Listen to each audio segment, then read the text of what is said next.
mo fi bíbí tí bàbá àgbà bí wọn mo fi bẹ̀ wọ́n kan support anything tí dáàdi bá fẹ́ tí n bá dẹ̀ dalẹ̀ wọn ó kù mí ọkọjọ́ tí máa pàdé Ọlọ́run.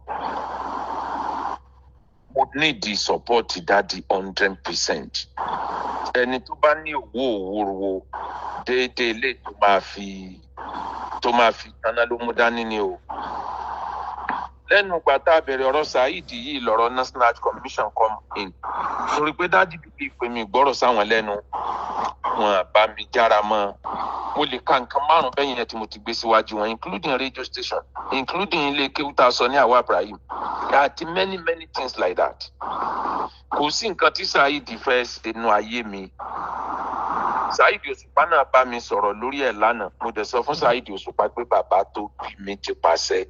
Mo dẹ̀ ti sọ̀rẹ́ńdà ọ̀rọ̀ rẹ̀, mi ò ní interest kéèsì ẹ̀ mọ́. Ǹjọ́ ká jẹ́ kọ́rọ̀ yẹn settle òun àti ìbílẹ̀. Mo dẹ̀ sọ fún mo ní Saheed Òṣùpá Ọlọ́run ṣe kò sún mọ́ kọ́ìn. Bàbá ti pàṣẹ, èmi dẹ̀ ti sọ̀rẹ́ńdà ọ̀rọ̀ Saheed ibẹ̀ tí wọ́kọ́ ni màá sọ̀rẹ́ńdà fún. Ẹni tó láṣẹ ni màá sọ̀rẹ́ńdà fún. Ní tí mo sọ fún Saheed Òṣùpá nìyẹn. Mo fẹ́ kí ẹ support mi, mo need the support yín. Mọ̀nsúrà Sùmánù gbé ogun tìmí ní Ọ̀yọ́ state ó ti pọ̀ jù. Mo ti lọ bá mo lọ bẹ́ẹ̀ lẹ́yìn fídíò tí Kaola ṣe. Wọ́n sọ immediately tí Kaola ṣe kìíní ẹ̀ báyìí wọ́n gé kéékèèké náà spread ẹ̀ kiri. Mo fẹ́ kí dáàdi ràn mí lọ́wọ́ lórí ọ̀rọ̀ ìmáàmù yìí. Èmi ni ọba fẹ́. In fact, èmi nìkan ló bá pè wọlé tá a jọ sọ̀rọ̀ one on one for 2 hours. Kò fún àwọn yòókù l'opportunity.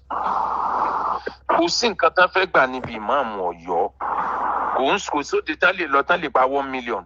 Bẹ́ẹ̀ tó gún àjogúnbá bàbá mi ni. Tó di gbogbo family fẹ́ kọ̀ mí lọ́mọ kí n tó accept pé màá contest.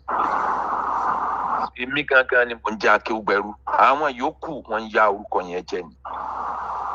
Bí dáàdi ò bá support mi lórí gbogbo nǹkan tí ń ṣe bọ̀, mo fi bíbí tí bàbá àgbà bí wọn mo fi bẹ̀ wọ́n kan support anything tí dáàdi bá fẹ́ tí n bá dẹ̀ dalẹ̀ wọn ó kù mí ọkọjọ́ tí máa pàdé Ọlọ́run.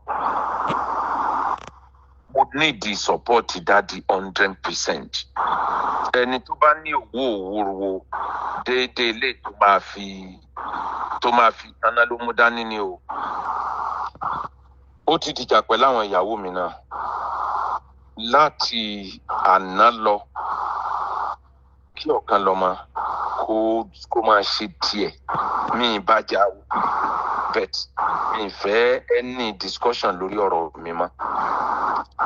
Even kájọ pera wa sọ̀rọ̀, I don't want it. That's point number 1. Point number 2. Tí ó bá wù dáàdi, mo ready láti sọ̀rẹ́ńdà kéèsì Saheed lénìí.